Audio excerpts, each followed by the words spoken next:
Boa tarde a todos, eu me chamo Yane, sou aluna da Católica, sou do quarto semestre de mediação da professora Tereza e hoje a gente está aqui com Bárbara Luiza, formada também na Católica em 2020, no curso de Direito. Ela cursou mediação no TRF2 da Justiça Federal no Rio de Janeiro e hoje ela veio nos presentear com uma conversa, um bate-papo, um cafezinho, né, falando um pouquinho da mediação, das dificuldades, dos prazeres, do que a mediação pode nos proporcionar. Nossos coleguinhas estão todos aqui presentes, vão fazer suas perguntas, mas eu gostaria de iniciar, Bárbara, pedindo para você falar um pouco das suas especialidades, da mediação empresarial, do campo civil, o que você pode trazer para a gente. Então, boa tarde a todos, me chamo Bárbara, sou mediadora judicial. Eu gostaria de trazer a questão da mediação civil, empresarial e imobiliária. Claro que atuo também na área de família, mas tenho uma maior identificação com a mediação civil barra empresarial. Um pouco da sua trajetória, se foi muito difícil, só para a gente ter uma noção do que é a mediação quando a gente sai da faculdade, por exemplo. A mediação é uma forma de resolver demandas, conflitos, controvérsias, de maneira mais célere, mais humana, e permite que os próprios interessados resolvam aquilo que lhes aflige, de forma que não coloque de imediato uma solução para um terceiro decidir. Então, eu acredito que é um método realmente mais adequado de solução de conflitos. Olá, Bárbara, meu nome é Isa, sou aluna do primeiro semestre da turma de mediação e minha pergunta é referente a habilidades técnicas e comportamentais. Quais habilidades você acha necessárias para atuar como mediador? Olá, Isa. Bom, então, as habilidades de um mediador que eu considero mais importantes são as soft skills, né? Aquelas que permitem o acesso ao humano. Então, o mediador precisa ser criativo, precisa ser uma pessoa que goste de pessoas, precisa ter uma habilidade de síntese, né, para resolver as questões de forma célere e precisa também ser ágil, objetivo. Né? Acho que essas são as qualidades.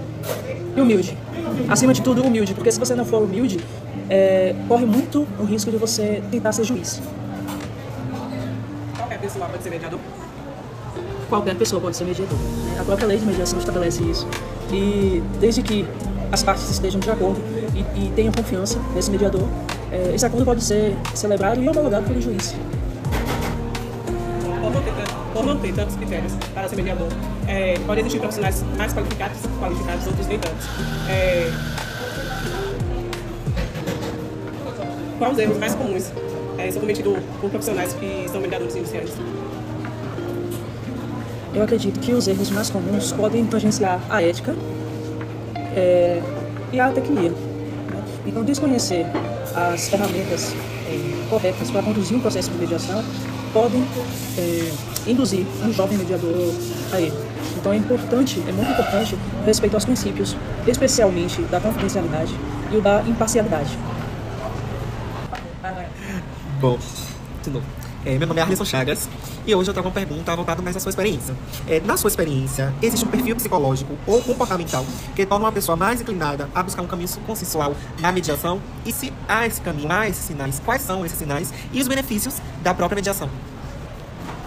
Oi, Alisson, é um prazer responder a sua pergunta. E acredito assim, que existe sim um direcionamento, né, de perfil. Com certeza existem advogados, psicólogos, professores que podem se interessar por ser mediadores, porque gostam de oferecer uma solução mais rápida, gostam e se interessam por resolver questões humanas, mas limitações eu acredito que não. Limitações de perfil eu acredito que não. Eu acho que é uma inclinação por habilidade e pelo comportamento. Então, para um profissional que não tem o perfil de se relacionar com pessoas, certamente ele vai encontrar maior dificuldade em mediar. Na sua prática também, como mediador, ele pode agir e até que momento ele pode agir se uma das partes ela se recusar a cooperar ou se ela estiver mais fechada às possibilidades de negociação? Quando as partes não querem se envolver em solução, o mediador ele encontra mais um degrau de dificuldade. Com certeza ele vai precisar lançar mão de mais ferramentas para se conectar com essa parte e compreender as suas reais necessidades e interesses. Uma das ferramentas que ele pode lançar mão é a pergunta aberta e a escuta ativa. Certamente é um procedimento que vai demandar um pouco mais de tempo e disponibilidade, inclusive emocional desse profissional, para conseguir mapear os interesses e as necessidades das partes. E assim, sabendo que pode haver possibilidade de violência psicológica, manipulação emocional, você já citou algumas das ferramentas. Mas, num contexto mais generalizado, quais você considera mais eficaz e focado também na parte da família, na parte civil, na parte que você mais domina? Olha, com certeza, a ferramenta mais utilizada é a escuta ativa. Saber ouvir e saber demonstrar uma escuta de qualidade é pré-requisito para conectar as partes com seu interesse e fazê-las quebrar objeções diante de um conflito. O conflito vem para amadurecer as relações. Então, conhecer ferramentas para manejar o conflito eu acredito que é o diferencial do mediador. Então, a ferramenta que eu destaco é a escuta e o uso de perguntas inteligentes. Bom, meu nome é Gabriel Melo, queria dar boa tarde a todos que estão aqui, aos meus colegas, a todos que estão ouvindo esse podcast. Eu gostaria de fazer pergunta para a Bárbara. É a seguinte, qual é a maior dificuldade, ou quais são as maiores dificuldades no cotidiano, no dia a dia, assim, do mediador? E, para além disso, se você puder exemplificar uma dificuldade, um caso que aconteceu, para você trazer para a gente, e como você lidou com isso, ou esses casos, as maiores dificuldades que você enfrenta sendo um mediador, se você puder trazer para a gente, seria interessante. Oi, Gabriel. É uma pergunta muito inteligente. Dificuldades. Eu vou precisar refletir na sua pergunta. Mas acho que as dificuldades, elas estão relacionadas à burocracia. Você conseguir solucionar uma demanda judicial se valendo da mediação exige um manejo da burocracia. Então, o mediador que resolve atuar nessa área extrajudicial vai precisar estudar todo o processo de homologação de sentença. Como a minha atuação até então tem sido nessa área judicial, eu ainda não tenho Eu vou pedir para você cortar isso, tá? Olá, boa tarde a todos. Meu nome é Gabriel Melo. Quero dar boa tarde aos colegas, dar boa tarde aos ouvintes desse podcast e fazer a pergunta para a Bárbara. Bom, Bárbara, quais seriam as maiores dificuldades de um mediador? Assim, no dia a dia, na rotina, no seu cotidiano. O que você enfrenta de dificuldade sendo uma mediadora? E se você tiver algum exemplo, assim, algum caso concreto que você possa trazer pra gente, como você lidou, assim, seria interessante para esse podcast. Oi, Gabriel, obrigada pela sua pergunta. Como dificuldade na mediação, eu vejo o manejo da burocracia. Atuar com a mediação, seja judicial ou extrajudicial, compreender o caminho do processo e a formalização do acordo é muito importante. É muito importante saber como homologar um acordo na esfera judicial, bem como é muito importante como demonstrar para as partes a importância da celebração e da construção desse acordo. Certamente que um acordo pode ser parcial ou total, pode ser inclusive revisto ao longo do tempo, mas demonstrar para os interessados a solenidade desse acordo e saber colocá-lo no sistema burocrático é uma grande dificuldade. Agradeço. Olá, boa tarde. Me chamo Ana Carolina, aluna do terceiro semestre de mediação. Estou muito honrada de ter Bárbara aqui hoje e gostaria de perguntar, Bárbara, qual foi o caso assim, que você bateu de frente com um caso e você disse, não, isso daqui é impossível de mediar, e aí depois que você conseguiu obter ali algum resultado positivo, o que você pensou? Qual foi a sua perspectiva sobre isso? Oi, Ana, obrigada. Obrigada pela pergunta. Então, o dia em que eu me deparei com um processo que eu não consegui solucionar, graças a Deus ele ainda não chegou. Mas, com certeza, as dificuldades já apareceram, já houve situações em que eu precisei me valer dos advogados para compor um termo. Então, eu acredito que quando surge um obstáculo, a gente precisa se valer das pessoas, seja das partes, seja dos seus advogados, ou mesmo de o que se chama de clínica de mediação, ou talvez uma consultoria entre colegas. Existem, a depender da instituição, você encontra um espaço em que os casos são debatidos, anonimizados por conta da confidencialidade, mas eles podem ser construídos em conjunto. Ou seja, se a solução não se apresenta numa primeira sessão, é feita uma remarcação e tanto as partes amadurecem as suas questões, como o mediador também pode buscar formas de melhor direcionar esse diálogo. Agora, Bárbara, durante a minha pesquisa quanto às técnicas da mediação, eu percebi que uma técnica muito utilizada entre os mediadores seria a técnica do espelhamento. Seria espelhar gestos, sotaques, para ter uma forma de empatia ali, demonstrar uma aproximação com as partes. Você acha que isso é eficaz? Qual a sua opinião sobre isso? Então, Ana, o espelhamento é uma ferramenta muito interessante e que hoje é amplamente utilizada, inclusive na área de vendas. O espelhamento ele é utilizado como uma forma de gerar conexão entre pessoas. No âmbito da mediação, já utilizei o espelhamento através da linguagem. Então, eu gosto muito da linguagem simples, eu acho que ela é mais eficaz. E quando as partes demonstram não ter uma linguagem rebuscada, é importantíssimo o mediador se lançar de termos simplificados, termos que são de conhecimento vasto da população. E isso vale tanto para gerar mais entendimento, como para gerar harmonia entre as partes. Olá, Bárbara, boa tarde. Eu sou Clarissa Salazar, sou estudante também da disciplina de professora Tereza, de mediação. As perguntas que eu vou fazer são mais relacionadas à mediação familiar, né? Na sua visão, você acha que hoje a nossa legislação precisaria ainda, ou o próprio sistema jurídico, né, precisaria melhorar em quê? Para fortalecer ou estimular o uso da mediação familiar? Clarissa, obrigada pela pergunta. A mediação familiar é realmente um ambiente em que a população brasileira se dispõe para resolver demandas das mais diversas e das mais comuns.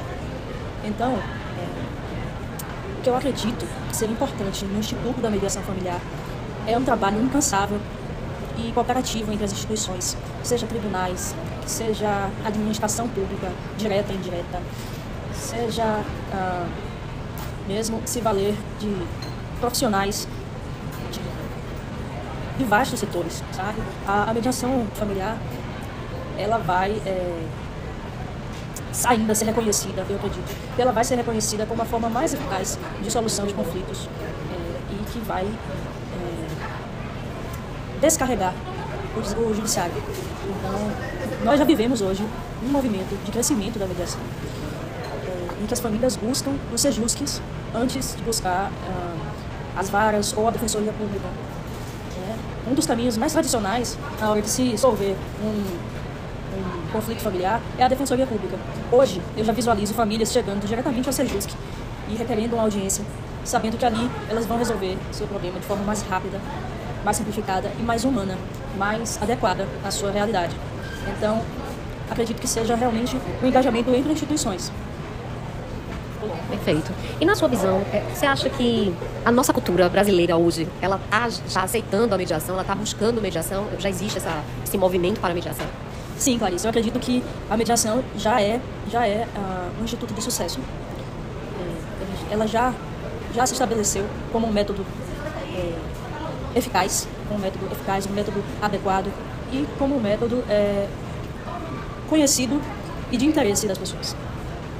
Isso é muito bom, né? E os tribunais brasileiros, o que é que você acha assim? Como é que eles hoje veem a mediação familiar? Né? Essa parte de mediação familiar, eles também já têm esse olhar mais amadurecido em relação a isso?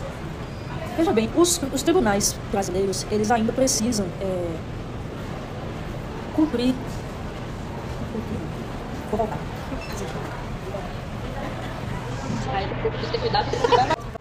Eu vou aproveitar que vocês estão interessados e vou contar uma situação que desenvolveu meu apaixonamento pela mediação.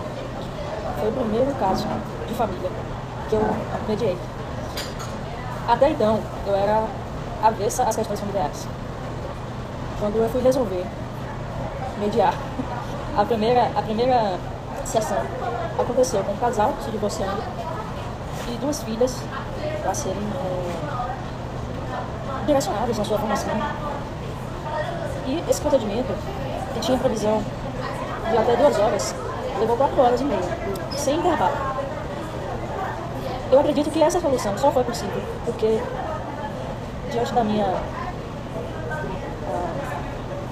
inocência, diante da minha inocência, eu estava disponível. Eu me coloquei disponível para aquelas partes, com interesse em resolver a demanda daquela família. Então tinha ali um pai e uma mãe apaixonados pela sua família, mas que entendiam que aquele relacionamento afetivo não funcionava e sofriam muito ao imaginar como seria essa vida separados. Eu precisei ali, de fato, de uma escuta dedicada e de disponibilidade emocional para lidar com aquela família, lembrando as partes a todo tempo que os termos do processo estavam porta afora. A todo tempo as partes se referiam ao que seus advogados diziam no processo, um contra o outro.